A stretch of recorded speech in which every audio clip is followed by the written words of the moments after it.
Estadão. O Estadão fez um editorial em que diz o seguinte: Moraes atropela competências constitucionais. E aí, o jornal ele criticou a decisão do ministro sobre moradores de rua. Estava tramitando, eu adoro essa palavra, estava tramitando aí um processo em relação à remoção forçada de pessoas em situação de rua. E essa pauta foi parar lá no STF, vejam só vocês.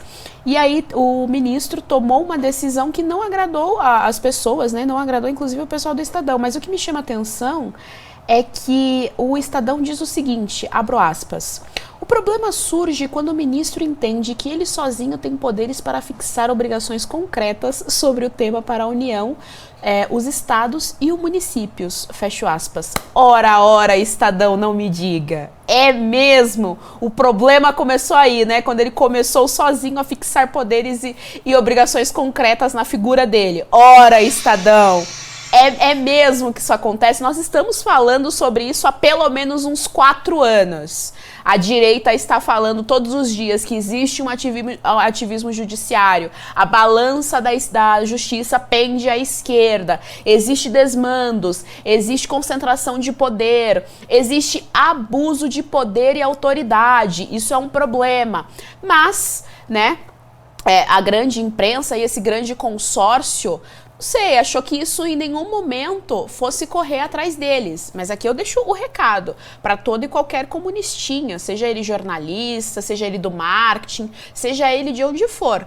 A ditadura vai pegar você também. Não se enganem, não existe amigo de ditador. O ditador, ele é amigo só dele mesmo. Eu acho que se você analisar a fundo é mais grave. Realmente, existe uma violação profunda dos direitos humanos, violação profunda do Estado constitucional das coisas, do Estado democrático de direito, através dos arbítrios do Alexandre de Moraes. Primeiro, tem um arbítrio burocrático, né, da competência de um juiz. O que o juiz? O juiz está promovendo uma ação, ele está interferindo nos poderes constitucionais federativos, ou seja, o Estado, o município, eles sabem exatamente qual é a situação, a gravidade e as peculiaridades da situação local dos moradores de rua. Por isso, o poder é distribuído entre estados, municípios, entre federações. Exatamente por isso que existe o federalismo brasileiro. Um juiz que sequer foi eleito não tem esse arbítrio de querer mandar e comandar políticas públicas locais.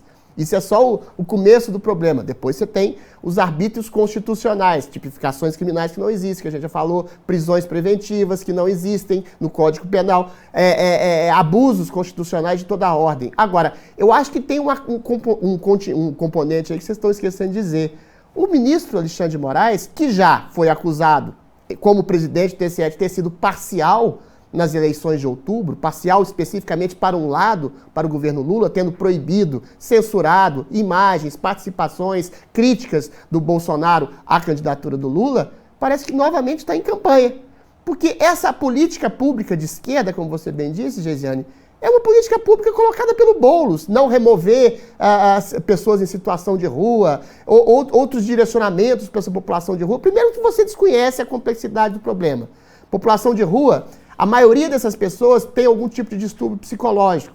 Elas realmente não querem ir para abrigos, mas podem apresentar, eventualmente, circunstancialmente, algum problema e alguma ameaça às pessoas, aos transeuntes. Inclusive a questão da Cracolândia aqui em São Paulo. São todas pessoas que representam claras ameaças às populações, aos transeuntes. Eventualmente, você tem uma coisa triste, uma coisa de miserabilidade, uma coisa de abandono familiar, uma coisa de transtorno psicológico. Ou seja, existe uma série de complexidades, de ambiguidades que devem ser colocadas caso a caso e não de maneira generalista, completamente sem perceber a individuação de conduta, essa palavra, ou seja, cada caso é um caso.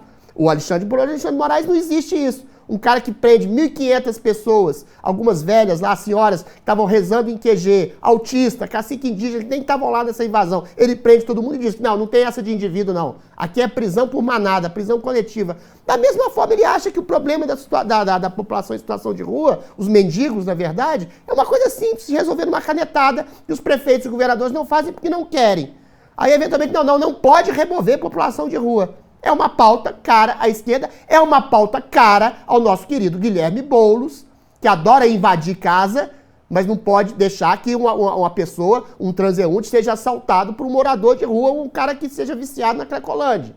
Entendeu? É nesse nível. Então parece que ele está fazendo campanha a candidatura da prefeitura do Guilherme Boulos. Ou seja, é mais uma vez o STF atuando politicamente, parcialmente, a favor de um lado, demonizando quem não está desse lado, sufocando qualquer tipo de discussão, impondo goela abaixo uma vontade sua às pessoas, aos prefeitos e aos governadores. E por que esse estado de coisas se coloca? Porque eventualmente ninguém contesta o Alexandre de Moraes, porque ele tem a maior emissora do Brasil, a Rede Globo, puxando o saco o tempo inteiro, dizendo que ele é um coitadinho, que não pode ir no clube, que ele está fazendo isso em nome da democracia, está a defesa da democracia. Ou seja, estão outorgando a presidência da República ao Alexandre de Moraes. Mas é mais do que isso. Nem o presidente da República tem o poder de interferir em questões locais de prefeituras e governos. Por uma questão muito simples, por causa, mais uma vez, do federalismo. O Alexandre de Moraes, ele quer ir além da presidência da República. Ele se transforma num tirano. Qualquer probleminha lá na cidadezinha de Quixeramobim, se ele achar que é da competência dele, ele vai dar um mandato e dizer, isso aqui você tem que fazer da maneira que eu quero. Não pode tirar o traficante de rua, não pode tirar o marginal de rua. E ele vai colocando isso tudo no bojo da população de rua. Ou seja, é uma falta de percepção, de leitura da complexidade da realidade, é uma falta de leitura dos próprios limites do poder, que é dado essa loucura, essa psicopatologia do Alexandre de Moraes, tem vazão exatamente na grande mídia, que o adula o tempo inteiro. Então a gente está vivendo uma espécie de esquizofrenia da ditadura perfeita. Você tem um tirano que persegue pessoas, que usurpa poderes, que se coloca como autoridade máxima, única, não eleita do país, e você tem uma grande mídia que puxa o saco dele o tempo inteiro. Você tem um legislativo, com exceção do Marcel Van Hatten, do Nicolas, de 2 ou 3 ou 4 vozes ali, que dizem que está tudo normal. Você tem o Tarcísio Gomes dizendo que nós estamos numa democracia pujante e que pessoas como Alexandre de Moraes são a salvaguarda da Constituição. Então você tem um estado de anomia nunca antes visto na história da República Brasileira. Você tem um tirano escancarado, deliberado. E você tem a mídia falando que a reforma da tributária não é precisa nesse sentido. Não, porque a questão da reforma da Previdência... Ou seja, isso são pautas subliminares. A gente vive numa ditadura absolutamente escancarada. E com o imperador Alexandre, que faz o que quer, quando quer, da maneira que quer, como quer. E todo mundo, ou por medo, ou por oportunismo, ou por ideopatia, está anuindo com isso. E o cara agora está querendo interferir nas eleições municipais do ano que vem. Eu acho que devia acabar com esse negócio de voto. Já que o TSE comanda tudo, e eu também não confio tanto assim no TSE, dá a possibilidade de contagem de voto para o Alexandre de Moraes. Ele conta lá, faz suas continhas e vai fazer campanha para que ele bem entender. Ou seja, abre mão então da democracia, pelo amor de Deus. Muito boa essa da continha. Ué, faz a continha lá na mão. Foi muito boa essa. Cuidado que o Alejandro pode estar assistindo. Você vai ser preso piada. Por antidemocracia. É uma piada retórica, mas ele faz uma ação retórica que parece uma piada grotesca e ditatorial. Você sabe que humoristas são perigosos. O Léo Lins não podia sair do município de São Paulo. Não pode fazer piada. Você sabe que um dos fundamentos da decadência de uma sociedade... Alguém escreveu a isso, falta do humor. Não. Também a literalidade. Quando Sim. você perde a capacidade de abstração, de metáfora, de comparação, de hipérbole, e quando você considera tudo que a pessoa diz exatamente de maneira literal, primeiro, é uma burrice não perceber as figuras de linguagem, a abstração que você faz com a linguagem, que é o fundamento da literatura, a ironia, a hipérbole, a comparação, a metáfora, a alegoria, etc. Aí quando você toma tudo pelo seu significado patente, você é burro, ou então você é capcioso, e joga com a burrice ali para te prender. É a mesma coisa do Flávio Dino, quando queria prender o músico lá, o Roger Waters, porque ele usava uma suástica nazista para criticar o nazismo.